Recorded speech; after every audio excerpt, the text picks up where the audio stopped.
with y'all. I've never done an open mic a day in my life. All right. I've spoken to crowds. I've done motivational speeches, youth empowerment speeches. My name is Jay Morrison. I go by Jay Mr. Real Estate. That's my career. I'm a real estate developer, entrepreneur, motivational figure, ex-dope boy, 3-time felon, 2.5 years in prison, turned multi-millionaire into real estate. And I use my testimony and story to empower our people.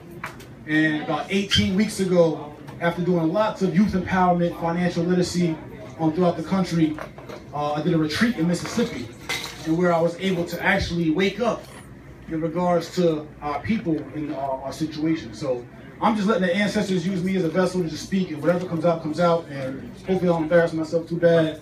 But I know one thing is I love my people, I love us, and I see that as a people we have been lost, we've been misled, we've been misguided. You know, so me, I'm just a practical person. Yeah, I'll take anything in the background y'all want to give me, you know what I'm saying? We can freestyle. So me, I'm just a practical person. That's how I got through the streets. That's how I got through corporate America. That's how I'll be able to turn my life around. I've been a real estate expert on NBC's Today Show. I've sold multi-million-dollar houses. I've done BET, CNN, Fox News, all types of major platforms. Coming out of the block, coming out of the streets. Like I said, 3-time felon. And I was able to accomplish this by being a strategic thinker, critical thinker. And as I see the issues going on with our community, I started to realize a few things talking to the elders. One of the main things is like we as black people, we as new African people, don't even realize who we are. So we run around calling ourselves African Americans, which is the weirdest shit in the world to me, because I know if Hitler would have freed the Jews from the Jewish Holocaust, I know the Jews would have run around calling themselves Jewish Nazis. So I can't understand why my people call themselves African Americans now that we've been emancipated. That's another thing. So the elders told me, they're like, Jay, boy, you ain't free. I said, yes, I am free. I got my own businesses, I got my own car, I got my own houses.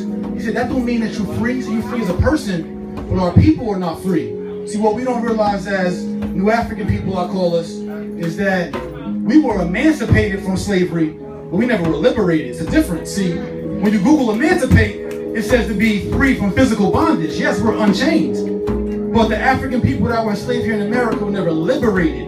It's a difference. Liberate means free from authority. So we're still under the authority of the same people that kidnapped us as a people. But we don't even see ourselves as a people. We just think that we black, that we Negroes, that we colored, that we Afro-Americans, or whatever we want to make up as. But you got to realize that we're not African Americans, we're new Africans. We're descendants of African slaves. See, we have one unique commonality amongst us. Everyone runs around talking about, yo, we need to unify as a people, we need to unite, but to be uni means to be one. So what are we one around? What are we one of? And what we want around, what we want of is this. We got one thing that unites us, the red, black, and green. The red that represents the blood of our ancestors, the blood we shed, the blood of Sandra Bland, the blood of Eric Garner, the blood of Michael Brown. The black being the people, the unified people, and the green being the motherland, the land that we're owed, and the money. This is us. So I call us new Africans because us, as the Africans here in America today, we have one commonality. See, us, all of our ancestors have went through the enslavement here in America. Although we might be from different countries in Africa, I just took my DNA test and wait for my answers to find out exactly where I come from. But no matter what country we all came from in Africa, we all went through this chattel slavery, our ancestors here in America, where they were emancipated, never liberated, where they went through Jim Crow, where they went through post-Jim Crow, where we're still being mass incarcerated, where we're still the most in poverty, where we still are the least in family wealth, we're the least in home ownership, we're the most in single-parent homes, we're the most in prison, the most back in prison. This is our situation, but when I say to my people, though, it's not our fault. See, you take any people, take away the melanin in our skin, we could be from Switzerland, we could be from Russia. You could take Australians, enslave Australians for 246 years. Then give those Australians 100 years of Jim Crow. And then another 50 years of post-Jim Crow. Those same Australians doing the same thing that we do today. It could be white people from Switzerland, enslave them for 246 years. Give them Jim Crow. Give them COINTELPRO. Give them Black Code. Give them, withhold their education for 246 years. Allow any people not to own businesses for 246 years. See, we blame ourselves because we blow money fast and we scream YOLO, but you don't understand that us as a people cannot even possess money for 246 years with illegal for us to own money, to own businesses, to own land. So this money thing is new to us. We're only second-generation entrepreneurs. This is the condition of our people. But most importantly, it's not our fault. We didn't put ourselves in the situation that we're in today. We didn't make ourselves the violent people that we sometimes are in our inner cities. We didn't even put ourselves in those inner cities. The government did. It's called government redlining. Where the government drew red lines around the maps. It said, what are we going to do with these 4 million Africans we just emancipated? They said, well, let's put these poor Africans, these uneducated Africans, let's put them all in ghettos and let them fend for themselves. See, what we also don't understand as African Americans, but like I said, we call us New Africans, what we also don't understand is that 3 other nations who went through similar crimes have been repaired. The German Jews went through a 12-year Holocaust, and they got 1.6 billion in repair in the land of Israel. The Native Americans got billions in land and sovereignty with similar crimes to our people.